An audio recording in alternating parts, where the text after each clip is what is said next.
အားလုံးပဲမင်္ဂလာပါရှင်။ဂမ်ဘီယာဇာတ်လမ်းတွေကိုအမြဲတင်ဆက်ပေးနေတဲ့ကျမတို့ရဲ့ YouTube Channel လေးကနေပြန်လည်ကြိုဆိုလိုက်ပါတယ်။ဒီနေ့တင်ဆက်ပေးမှာကတော့အသက်နှုတ်သောရှေးဟောင်းမှန်ကြီးဆိုတဲ့ခြောက်ခြားစရာကောင်းတဲ့ဂမ်ဘီယာဝတ္ထုလေးကိုတင်ဆက်ပေးမှာဖြစ်ပါတယ်။နေ့စဉ်စိတ်ဝင်စားစရာဂမ်ဘီယာဇာတ်လမ်းအသစ်တွေကိုတင်ဆက်ပေးမှာဖြစ်လို့ Channel လေးကို Like and Subscribe လေးလုပ်ထားပြီးဘေးကခေါင်းလောင်းလေးကိုလည်းနှိပ်ထားပေးပါအောင်ရှင်။ကဲဒါဆိုရင်ဇာတ်လမ်းလေးကိုစလိုက်ကြရအောင်ခွန်လာမင်းကရှေးဟောင်းပစ္စည်းရောင်းဝယ်ရေးဆိုင်ဖွင့်ထားသည်သူရဲ့မွေးရပါဝါသနာအရရှေးဟောင်းပစ္စည်းစုဆောင်းရင်းနဲ့စီးပါဖြစ်ပါတွဲလုပ်ခြင်းဖြစ်သည်ဒီပါမလာသောအေးတဲ့များနှင့်သူ့လိုဝါသနာကြီးသူများအတွက်သူ့ဆိုင်သည်ပစ္စည်းစုံလွန်လှသည်ဘလို့အဟောင်းမဲ့ဖြစ်ဖြစ်သူ့ရဲ့စီကံတကြထိမ့်သိမ့်၍တန်စင်ထားမှုကြောင့်အဖိုးတန်ကအယောင်တောက်ပသွားသည်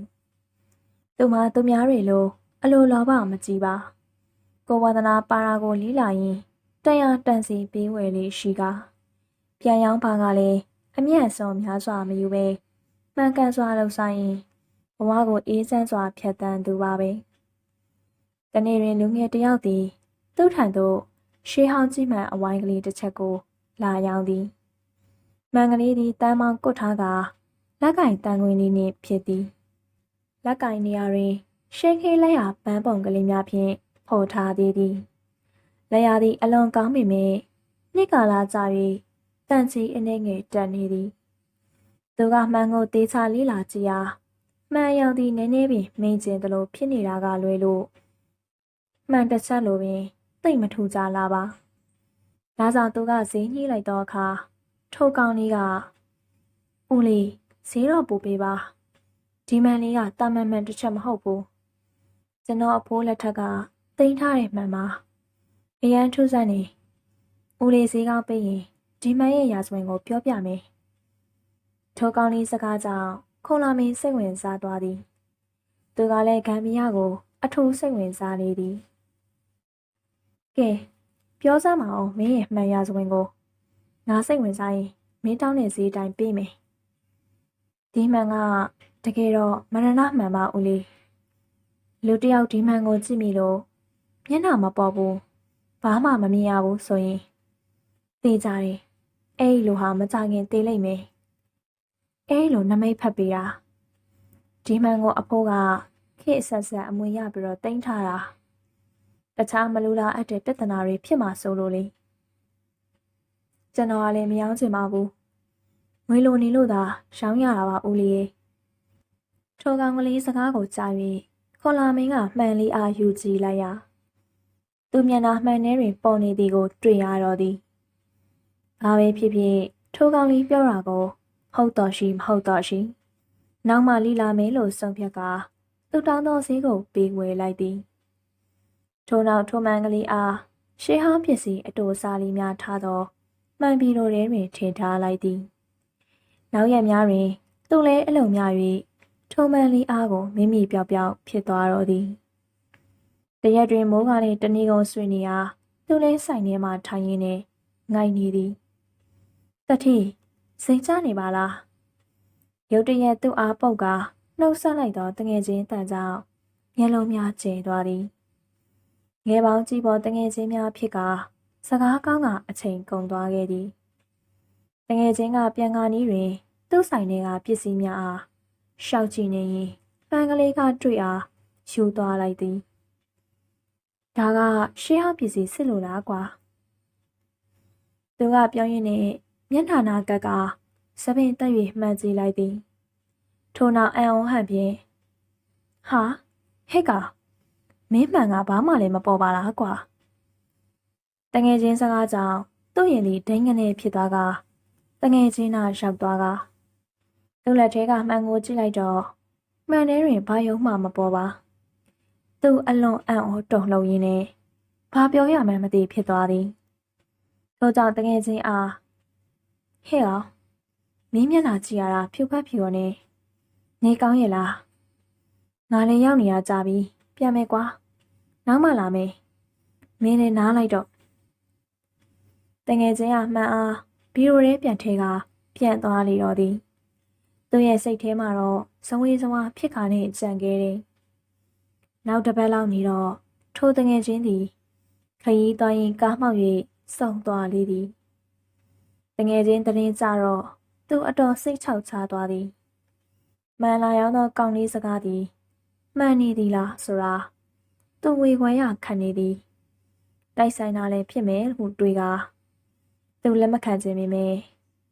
သူ့မှန်ကလေးအားတခြားပစ္စည်းများအောက်ကိုထိုးထားလိုက်တော့သည်မကြခင်တနေ့တွင်သူနှင့်ဝါသနာတို့မိတ်ဆွေတယောက်ရောက်လာကသူဆိုင်ထဲကပစ္စည်းများကိုမှွေနှောက်ရှာရင်းနဲ့ထိုမှန်လေးအားတွေ့သွားပြန်သည်ဒီမှန်လေးကဘယ်ခေတ်ကပစ္စည်းလဲဗျာမသိပါဘူးဗျာလေးလာမကြည့်ရသေးဘူးသူကစကားသာပြောနေပြီးမိတ်ဆွေမှန်ကြည့်လိုက်မှစိုးရိမ်နေသည်သူစိုးရိမ်နေသလိုပင်ထိုမိတ်ဆွေကမှန်အားမျက်နှာနာကပ်ကြည့်လိုက်ကသူ့ရင်တွေအတော်ခုန်သွားခဲ့သည်မှန်ကအမြင်သိမ့်မကြည့်ဘူးမှန်တိုင်စေးလေးပို့လိုက်ပါလားဗျာထိုအခါမှသူစိတ်အေးသွားသည်ထိုမိတ်ဆွေပြန်သွားတော့သူလည်းမှန်အားမသိမ့်မီတတိမိကသွားတော့သည်ဦးလေးရှေးဟောင်းသားလေးပါလေမရှိဘူးလားဗျခြားတိတ်တယောက်ဓာလာမိတော့သူကကြည့်လိုက်ရာလမ်းထဲကကောင်းလေးဖြစ်နေသည်ဟာမင်းကဓာဘာလို့ပို့လဲကွာမင်းရွယ်ကစာတင်ရမယ့်အရွယ်ဦးထိုကောင်လေးကသူမသိမ့်ဖြစ်တော့မှန်ကလေးအားဆက်ကနေယူကြည့်လိုက်သည်ဦးလေးဓာဘာလဲမှန်မဟုတ်ဘူးလားဘာမှလည်းမပေါ်ဘူးဦးလေးမှန်အားထိုကောင်လေးစကားကြောင့်သူစိတ်လှုပ်ရှားသွားကစိုးရိမ်စိတ်နဲ့ပြောလိုက်သည်မင်းဒီအပိုင်းအပြင်သိမ့်မထွက်နေကြလားဖျားရှိကိုပြီးအေးမင်းကဓာတ်လို့ခြင်းနေဆိုတော့အန်ဒီရရှိနေသလားမသိဘူးသူစကားအားထိုးကောင်းလေးကဇဝေဇဝါဖြင့်ခေါင်းကုတ်ကပြန်သွားသည်သူကြိတ်၍ဆူတောင်းနေမိသည်ကိုထိုးကောင်းလေးဘာမှမဖြစ်ပါစေနဲ့ဟူ၍လိုဝေမေသူ့ရဲ့ဆူတောင်းကမပြေခဲ့ပါမကြခင်ထိုးကောင်းလေးရန်ဖြစ်ကဆေးရုံရောက်သွားရင်ဆေးရုံတွင်ဆုံသွားလေသည်နောက်ထပ်2 ယောက်3 ယောက်လည်းထိုမှန်ထဲမှာဘာမှမမြင်ရဟုဆိုကတိုက်ဆိုင်စွာတေဆုံးသွားကြသည်တေဆုံးသူများအားလုံးကလည်းအသေးဆုံးနဲ့တေကြတာဖြစ်သည်ဒါဟာတိုက်ဆိုင်တာဟုတ်မဟုတ်ကိုတေချသွားပြီ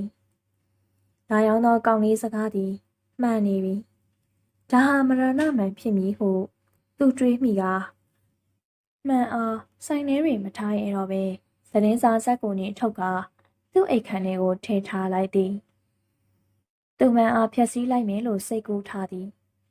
ဒါဟာအကောင်းဆုံးနည်းလမ်းဟုသူထင်သည်နောက်တစ်ပတ်လောက်နေတော့သူဆိုင်မထွက်ဘဲနေမကောင်း၍အိမ်မှာအနာရှူနေသည်နေ့လယ်ဘက်သူအိမ်ကန်းနဲ့ပလက်ထိုင်မော်တွင်အိပ်ပျော်သွားရင်းနဲ့အိမ်မက်စုံများမှန်နေသည်အိမ်မက်ထဲတွင်သူထိတ်လန့်နေသောမှန်ကလေးတွေမှမင်းအခိုးငွေများထွက်လာသည်ကိုမြင်ရကသူလန့်နိုးသွားသည်ဒါနဲ့အိမ်ကန်းထဲမှာပြောင်းအိမ်မေကြံကထားလာတော့သူ့အခန်းဝါတွင်အိမ်ကိုကောင်မလေးသည်သူသေချာတိန်းထားသည့်မှန်အားအဝေးကကြည့်လိုက်အနီးကကြည့်လိုက်ဖြင့်အလုံးရှုံနေသည်ကိုမြင်လိုက်ရတော့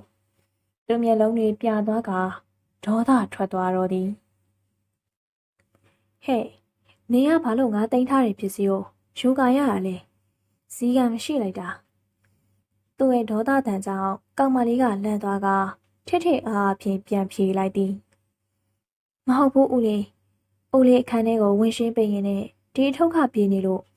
ပြန်ထုတ်ပေးမလို့လှုပ်တာမှန်တစ်ချက်ဖြစ်နေလို့ယူကြည့်မိဟာအဲ့ဒါသူအလွန်စိုးရိမ်သွားပြန်သည်ထိုကောင်မလေးလင်မယားကိုသူ့အိမ်မှာခေါ်ထားသည်မှာကြာပြီဖြစ်သည်သူတို့လင်မယားကအလုံးလုံးတာလဲတော်သည်စေတနာပါသည်သူ့ယောက်ျားလေးကလည်းဆိုင်တွင်အားကိုရသည်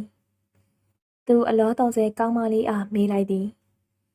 အဲ့တော့ဘာဖြစ်လဲအမြန်ပြောစမ်းဦးလေးမှန်ကပုံမပေါ်ဘူးသူနာရီမိုးကြိုးပြစ်တယ်လို့ဖြစ်သွားကအယုတ်ကြိုးပြတ်ဖြစ်သွားကလဲကျသွားတော့သည်သူအားကောင်မလေးကနားမလည်နိုင်အောင်ဖြစ်သွားကသူ့ယောက်ျားအားပြေးခေါ်လိုက်သည်သူအိပ်ရတဲ့2 ရက်လောက်အနားယူပြီးနေပြန်ကောင်းလာတော့အင်းကကောင်မလေးလင်မယားကနင်းကားသူ့မေဆေးရုံတင်ရ၍ ခဏပြတ်ခြင်းနဲ့ပြော၍ပြန်လှည့်လိုက်သည်နောက်တစ်ပတ်လောက်နေတော့ထိုလင်မယားမှကောင်းကြီးပြန်ရောက်လာကကောင်းမလေးရင်းနှင့်တေဆုံးသွားကြောင်းကိုသိလိုက်ရတော့သူ့စိတ်တွေစောက်တရားမရဖြစ်သွားပြီ